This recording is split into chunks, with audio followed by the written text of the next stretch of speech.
All right, so let's just jump into the season. We're all paying rent in Ohtani's world, right? Is that basically it right now, Kevin? And the Dodgers world. I mean, $1.4 billion in an offseason. Game is healthy. Game is good. And, I get asked a lot, is that good for baseball? Why isn't it? Yeah, it's good for baseball. And what Andrew Freeman and this organization has done, because let's go back when he was with the Rays, Andrew Freeman. They won 90-plus games a year with a very small budget.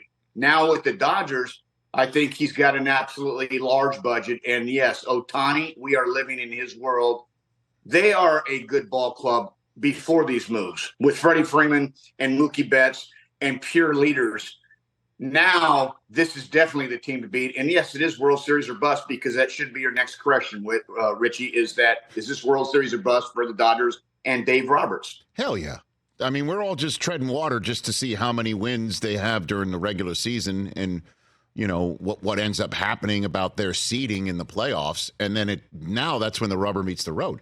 And we'll see who might take them out. A team that is, well-heeled or well-moneyed like Atlanta or Philadelphia, or it could be one of those plucky Diamondbacks teams that just catches fire, where everybody puts the ball in play, everybody throws strikes, and that will always win the day, right? I mean, that's basically the question about the Dodgers as we're sitting here in early March, Kevin. Isn't that amazing what you just said, though? Because let's go back to last year. Those two teams nobody had on the big stage. And that's what makes this game so great. Bruce Bochy comes back, takes over a team that, lost 100 games almost the last couple of years, and then now they're in the World Series. And then you look at the Arizona Diamondbacks, like Torey Lovullo in this group. What I loved about both those clubs, Max Scherzer made it a point to me, and it was awesome.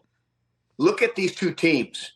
There's not a whole lot of antics. You got Corey Seager and you got Simeon, who was the only guy, by the way, in our game to play all 176 games last year. It seems like everybody's dying to have a day off or just wants to play, 120 games or wants to go out there and just get 3 in the third innings and gets a high five. The appreciation of the young kids, Evan Carter, Corbin Carroll, the game's played the right way, hard and right. You have some stars, but you had ball players. And I think that needs to kind of rub off on the rest of the league. This game still played with respect. Yes, we're in a world where we brand, and yes, we're in a world where we can do a backflip after a double. I'm all good with that. But at the end of the day, this game's about respect. Play the game hard, play the game right, and good things can happen. Those two teams got hot at the right time, and it was refreshing because nobody had them on our schedules or our radar. But the Atlanta Braves, I love what you said. They, to me, are the World Series favorites going in. If you were to ask me, because of what Alex Anthopoulos has done and signed all those guys together for 5 to 10 years, they're a tough club. Even more than the Dodgers, you're thinking, the Braves. I say yes. I say yes because of chemistry. It's hard to go out and pull 4 or 5 guys, put them in the year, and then win a World Series. That's hard. It's great to talk about. A lot of money, a lot of stuff. How are they going to pay Shohei? We're going to backload it. We got all this stuff going. It's like this. And they're going to win 100-plus games. But Rich, as well as I do, you have to be playing well. You have to be injury-free. You have to be all of these things the last few weeks of the season. And not all the time are the best the best players in the top of this stage with baseball. The best teams are. So we'll see. Well, you're also, a long time, I guess you go way back, like a car seat with the manager of the Dodgers, clearly, Kevin. Showered with him. So... Showered. That's close. No, I was going to say intimately no, but I didn't mean that. But yeah, you know Dave Roberts. So what is the challenge for him? How do you get guys who are all world to basically hit when it's game on the line? And Freeman does it, and Betts knows how to do it, and Ohtani has never been obviously in that situation, in America. But how does a manager prepare all season long for that moment when rubber meets the road in a playoff game? Kevin, how do you do that? I think your job as a manager is to get the most out of your players, right? There's Right. 25 different personalities. And what's that mean? Well, Rich, you're a guy that I might have to be able to get onto. Like, you're not doing your job. You jog the ball out, whatever it was. I might need to get on you behind the scenes. And there's a guy over here I might need to pat. If Shohei Ohtani might not do something right, or I need him to hit on the field and he's not hitting on the field, because I think what happens is that you have to, obviously, you have all of these egos and all of these different salaries and all these different people, and you have management teams around them. That's the difference now. You know, we used to have a hat on backwards with a set of cards in our back pocket, and we're going to go play some cribbage or hearts or spades.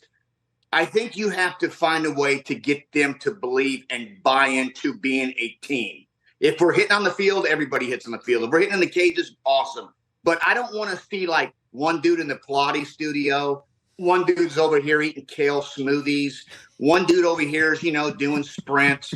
I love to see the group around each other where you can talk, you can rag, you can make fun of each other. So Dave Roberts has got a tougher job than people think. Everybody's like, oh, yeah, just throw everybody out there. They're going to win.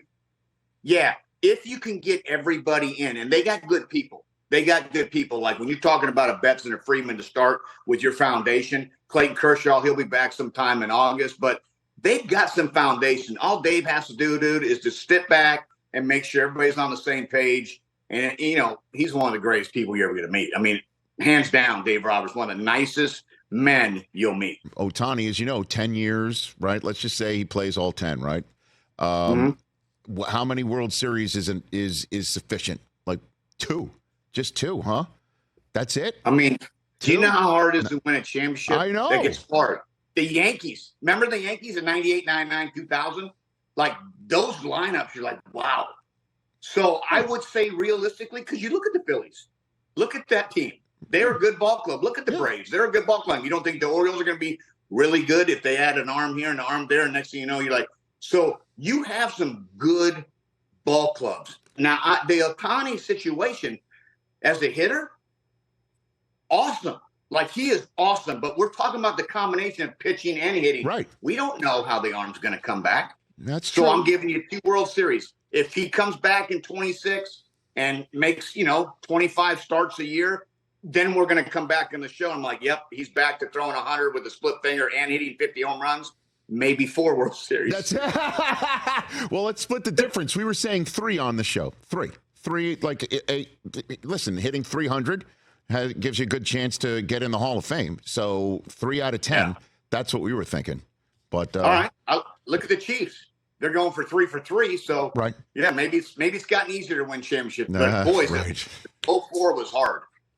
I bet. Catch the Rich Eisen Show every single day on the Roku channel, 12 to 3 Eastern, for free.